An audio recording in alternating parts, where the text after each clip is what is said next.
திங்கட்கிழமை சக்கராத்துடைய வேதனை கேள்விப்பட்டு மனைவிமார்கள் எல்லாரும் வந்து போறார்கள் ஆயிஷா அவர்களுடைய வீட்டுக்கு. அப்ப ஃபாத்திமா ரலியல்லாஹு வந்தார்கள். வல்லாஹி ரசூலுல்லாஹ் நடந்து வந்தால் எப்படி இருக்குமோ அதே மாதிரி நடந்து வந்தார்கள் ஃபாத்திமா ரலியல்லாஹு. நான் பார்த்து கொண்டிருந்தேன்.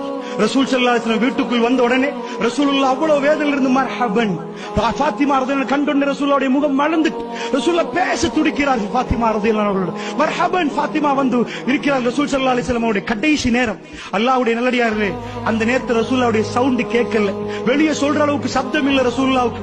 ரசூல் ஸல்லல்லாஹு அலைஹி வஸல்லம் அவர்கள் என்ன சொன்னார்கள்? ஃபாத்திமா ரலியல்லாஹு பேச ஃபாத்திமா ரலியல்லாஹு காதை வைத்து கேட்டால் ரகசியம் பேசுவது போன்று. ரகசியம் பேசல, சொல்லுவதற்கு சப்தம் இல்ல ரசூலுல்லாஹ்ட்ட. ரசூலுல்லாஹ் சொன்னார்கள், ஃபாத்திமா இந்த ரமலானில் ஜிப்ரீல் என்னிடம் 2 தடவைகள் வந்தார்கள். ஃபாத்திமா நான் நினைக்கிறேன் இது என்னுடைய மௌத்தாகிற நாள் என்று நினைக்கிறேன், என்னுடைய கடைசி நாள் என்று நினைக்கிறேன். ஃபாத்திமா ஃபாத்திமா ரலியல்லாஹு அழ ஆரம்பித்து விட்டார். வாப்பா உங்களுக்கு வாப்பா இப்படி என்று அழ ஆரம்பித்து விட்டார்கள். அவர்கள் தாங்கல்ல.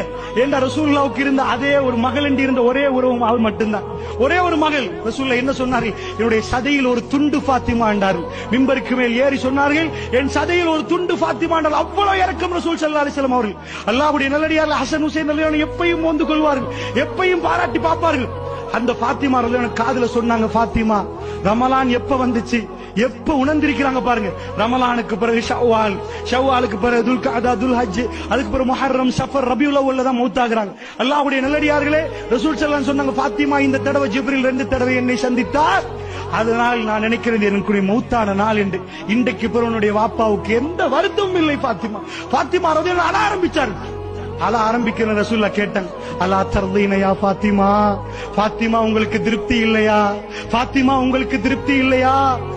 அல்லாஹ்விடம் சொர்க்கத்தில் மூமின்களுடைய தலைவியாக நீங்கள் இருப்பீர்கள் ஃபாத்திமா, உங்களுக்கு திருப்தி இல்லையா? என்னுடைய குடும்பத்தில் நான் மௌத்தான பிறகு முதலில் என்னிடம் அவசரமாக நீங்கள் தான் வருவீர்கள் ஃபாத்திமா. உடனே சிரிச்சுட்டாங்க ஃபாத்திமா ரலியல்லாஹு அவர்கள். அல்லாஹ்வுடைய நல்லடியார் அப்பொழுது ஹசன் ரலியல்லாஹு சின்ன வயசு, ஹுசைன் ரலியல்லாஹு சின்ன வயசு.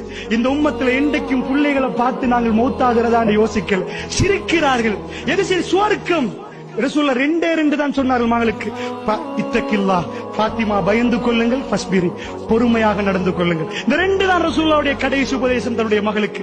அல்லாஹ்வை பயந்து கொள்ளுங்கள், பொறுமையாக நடங்க. இதுதான் மிகப்பெரும் உபதேசம் அல்லாஹ்வுடைய நல்லடியார்களே.